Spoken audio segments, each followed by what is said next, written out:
happens again.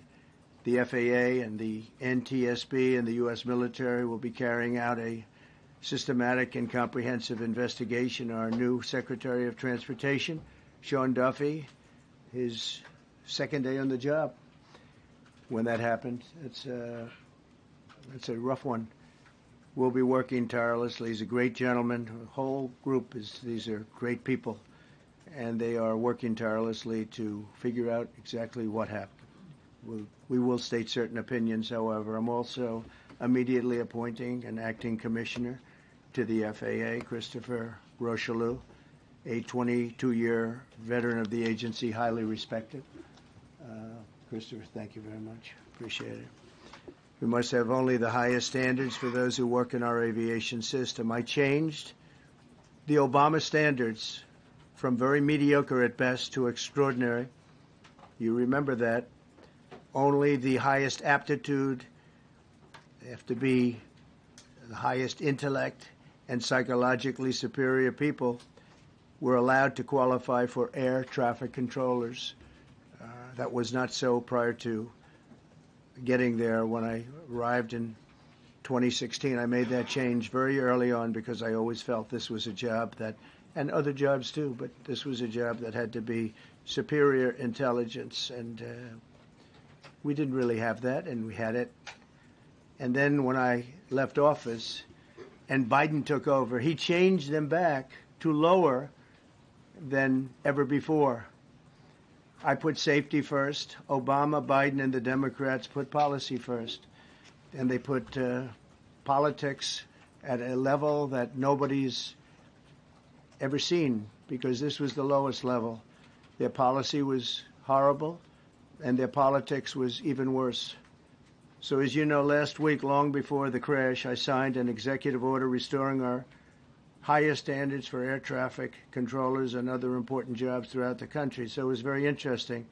About a week ago, almost upon entering office, I signed something last week that was an executive order, very powerful, on restoring the highest standards of air traffic controllers and others, by the way. Then my administration will set the highest possible bar for aviation safety. We have to have our smartest people. It doesn't matter what they look like, how they speak, who they are. It matters intellect, talent, the word talent. They have to be talented, naturally talented geniuses.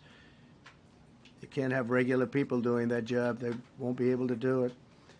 But we'll restore faith in American air travel. I'll have more to say about that. I do want to point out that various articles that appeared prior to my entering office, and here's one. The FAA's diversity push includes focus on hiring people with severe intellectual and psychiatric disabilities. That is amazing. And then it says FAA says people with severe disabilities are most underrepresented segment of the workforce, and they want them in, and they want them, they can be air traffic controllers. I don't think so. This was in January 14th, so that was a week before I entered office. They put a big push to put diversity into the FAA's program.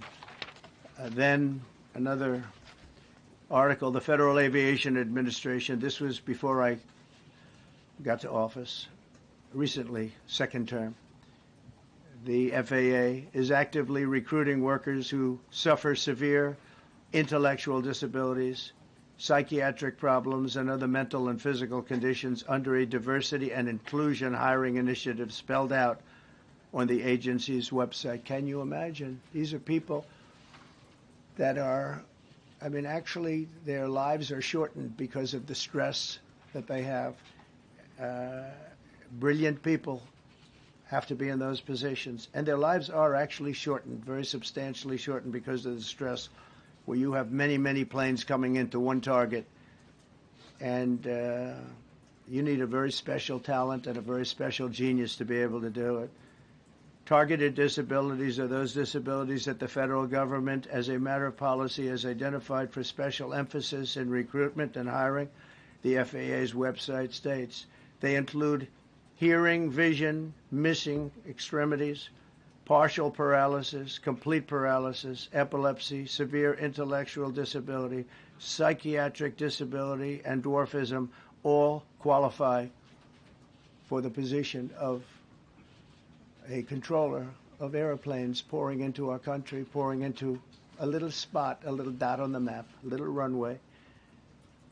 The initiative is part of the FAA's diversity and inclusion hiring plan. Think of that. The initiative is part of the FAA's diversity and inclusion hiring plan, which says diversity is integral to achieving FAA's mission of ensuring safe and efficient travel. I don't think so. I think it's just the opposite.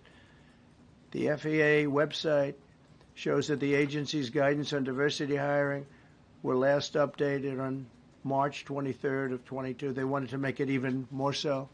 And then I came in, and I assume maybe this is the reason. The FAA, which is overseen by Secretary Pete Buttigieg, a real winner. That guy's a real winner. Do you know how badly everything's run since he's run this Department of Transportation? He's a disaster. He was a disaster as a mayor. He ran his city into the ground, and he's a disaster now. He's just got a good line of bullshit. The Department of Transportation is government agency charged with regulating civil aviation. Well, he runs it, 45,000 people, and he's run it right into the ground with his diversity. So I had to say that it's terrible. Then it's a group within the FAA, another story, determined that the workforce was too white, that they had concerted efforts to get the administration to change that and to change it immediately. This was in the Obama administration just prior to my getting there. And we took care of African Americans, Hispanic Americans. We took care of everybody at levels that nobody's ever seen before. It's one of the reasons I won. But they actually came out with a directive, too white. And we want the people that are competent. But now we mourn and we pray.